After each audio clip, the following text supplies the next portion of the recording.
سيرتنا دمرسيت بك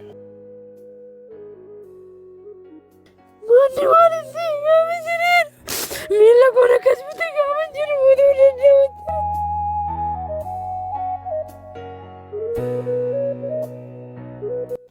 كم نجا كده ماكلا مكان كينيو بلسين قالن جدا ishii haala rakkisaarra akka jirtu dhageenyee si gaafachuu dhufne maaltu akkasirra ga'ee rakkina akkamiirra akka jirtu immoo bal'inaan nutti يعني jalqaba mana haadha kirsinnaa gootin ture haadhi koo na deessee gaafa guyyaa 3 duute abbaan koo iseetti gaafa naqeen na fudhattee na guddistee achi isee wajjin utuman taa'u abbeen koo waggaatti du'e mana haadha kirsinnaa kee turte jechuudha. Dhabduu turte 2013 mucaa dhiiraa tokko argatte mucaa sanaa wajjin gaafa mucaa seenatti laatte bakka hojii deemtu turte.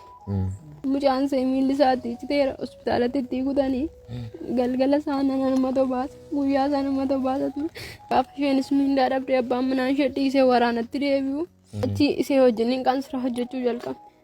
Qansira hojjennaan lafa qishirii funaannu sana fuunee dhannaa bukkee ciibseen hojjedha namni kan goote achi utuma hojjennu 2015 bakka baay'ee jireenya nutti cime wanta nyaannu hin qabnu iseen inni kuusatti utuma kanaan rakkannu guyyaa tokko abbaan manaa ishee nangala jennaan gara asoosaa nu fuutee deemte anuma darmee kee abbeen kee na dhiisee badee malee naan jechaa turte ijoolleen garuu gaafan kutaa jaha baradhu ati mana namaa teessa maaf sobdee harmee kooti nuun jette ati bira teessu harmee kee naan jedhani achi mana tamaariitii faayinaalee fudhachuu kee fiigaan galee anis tolee jedhee nan dhiise shabbee gommodatti gaafan jedhu inni lakki hin jiru kunuun beekutti anis gaafa na wajjeessuudhaa kee shaarbii fudhadhee kootii gara olii dhaqee gaafa yaabuu dhufte seenan argine turte warri gibbichaa dhufanii arganii na qabanii qaadhanii gaafa dhiisu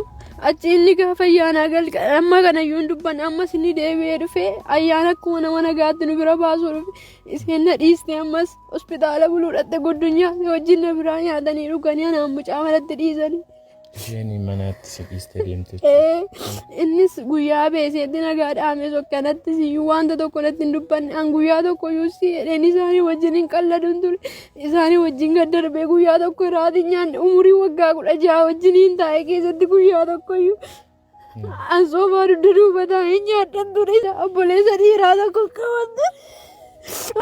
Ani qaama hir'uuteera ofitti si fudhachuu hin danda'u yoon si bira dhufees mana namaa waliin akkatti teenyuu qabnu kanaafiyyuu bakkuma jirtutti nagaa keetiin taa'e guyyaa waaqayyoo jedha wala garraanaan jedhee silkii koommoo gurgureen itti yaalama silkii tokko ittiin qabaanaan jedhee ishiin jedheeni yeroo namni obboleessa isaa harka qabatee dhufa yeroo mandumaan bu'a yeroo namni harmee isaa dhaabatee dubbisu yeroo mandumaan bu'a gaafa soomii kaa galgala gan erga deemanii jedhanii halkan sa'aatii 6 keessa dhufee mana qosoqqose abbaan manaa haadha kiristinnaa keessa achi anoo maal taatanii maanni abbeen immoo jedhanii achi isaanoo homaa tokko yoo miti anoo dhiqadheen deebi'uudhaaf boriin fiildii wayii baanaan jedhe ishii jedheen dhiisee anoo dhaqeen balbala banee min dhiisee dhaqee kilaasii keenyatti ol galee narreef gaafa sa'aatiin 7 walakkaa taphachuu ol dhufe gaafa dhufee balbala banee mucaatti uffata kana qayyarii jedhe anaan sirii garsiirratti na dabarseeti.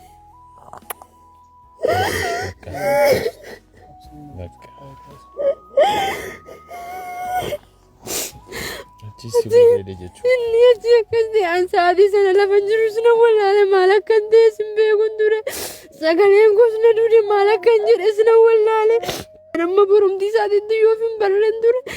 Hospitaala gaafa nuuf ilaalu akka nama riffa keessaa geetti hospitaalaan jira bilikoosiin arga kooluurra jira maanni ani maaliin ta'e gaafa jiru waan taateen beektu ammayyuu naan jedhe maanni maaliin ta'e gaafa jireen miila koon akkas bite gaafa jiru utuu danda'utti ol jedheen ta'an jedhe ol jedhee ta'an danda'eessa anaan dhufanii maal kennan dhabbee kooti jedhe maal jechuudha dhabbee jechuun maal jechuudha biyyuu alaa jira. Lakin no beekoti maalatti jira gaafa jiru utuma boosu bakka gaggabdee seesin ciibsan naga jillaa fidanii ishee si guddiste achi gaafa seen ciisteetu inni hin bahe inni ba'ee badeera goddonyaan isaa achi bilbilee inni qaba inni mucaa akkasii tokko akkas godhee deemaa gaafa jedhanii ni qabanii isa booddee lachootti qoratame achi na waamsisan amma kiinaa keessa taa'u sol jechuun si'a furiif hin danda'uun ture dandeemin jaanii taa'uun ture akka ijoollee xinnootti daappirii fayyadama. Cinaa ciisee malee duddaa ciisuus hin danda'uun ture. Ministeerri waliin akka tira gogaa. Gimsaan akka tira godhe. Maaltu karaa keessatti uumamee jira ammayyuu shakkina gaafa seeraan akka jedhu lakkisumaa ulfayyaa shaniitiin shimattanii.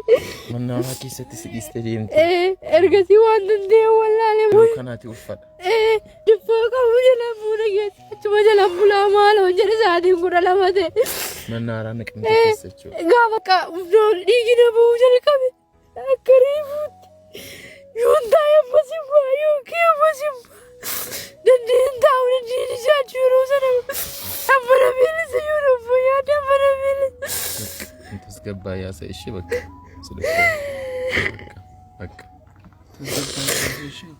amma intas gabbaayitii haala akkamii rakka jirtu haasee ishee dadhabda kana caalaa rakkin hin barbaachisu si gaheera.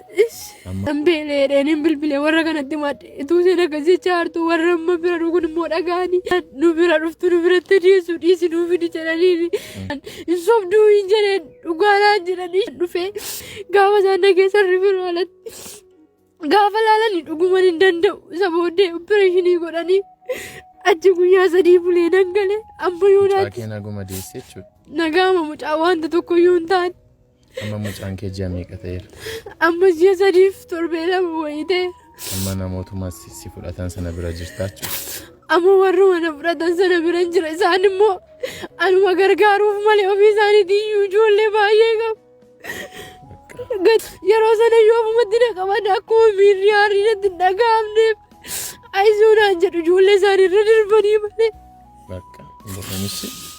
Bakka waaqayyo isaan haa eebbisu warra akkas godhanii. Nuyi garii atis namaa jedhamna. Akkuma sila sitti himnee namoota humna hin qabne namoota rakkina garaa keessa jiranii wanta humna keenyaan deemnee gargaarra. Boo'in ishee biloo. Namoonni viidiyoo kana ilaalan si gargaaruun immoo waanuma xinnoo si qabannee jirra. Maallaqa kana qabadhu kun qarshii 30,000. Kun kan keedhaa waanuma tokkoffatti akka ittiin godhattuu fi Tsaayii nama jedhamtutu biyya Ameerikaarraa namoota akkas rakkina keessa jiranitti ergiti. Arranis kana keessattuu man jiru warra na gargaara waaqayyo isaan eebbisu jedha.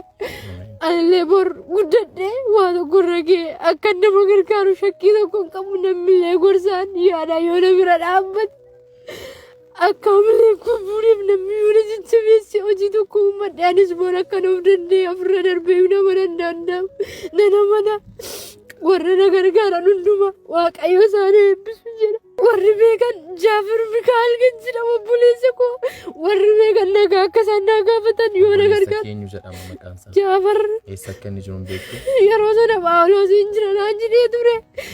Iji koos harki koo tokkos natti ijjituu fedhe. Yoo viidiyoo kana ilaalaa jira ta'e si bilbilaa namni akkasii godhee seeratti dhiyaateera miti? Mana hidhaa waggaa 24tti murteessanii amma garuu 12tti qaccabsaniif waan ta'eef madaalanii waan sanaan galle waajjira akkasuma dhadhii. Mana amala sirreessaa jiraachuu? Ajabaadhu waan hundumtuu gaarummaa fira. Nuyis akka obboloota keetti si duukaa jirra. Mucaan keessin guddataa nama guddaa ta'a. Egaa namoonni viidiyoo kana ilaalaa jirtan obboleettii keenya kana akka gargaartan adaraa isiniin jenna. Bilbila kaapshinii irra jiruun nu dubbisuu dandeessu. Obboleettiin kun rakkina ulfaataa keessadhaa kan isheen jirtu. Obboleettii kana gargaarree of dandeessee mucaa ishee akka guddifattu akka goonu isiniin jenna.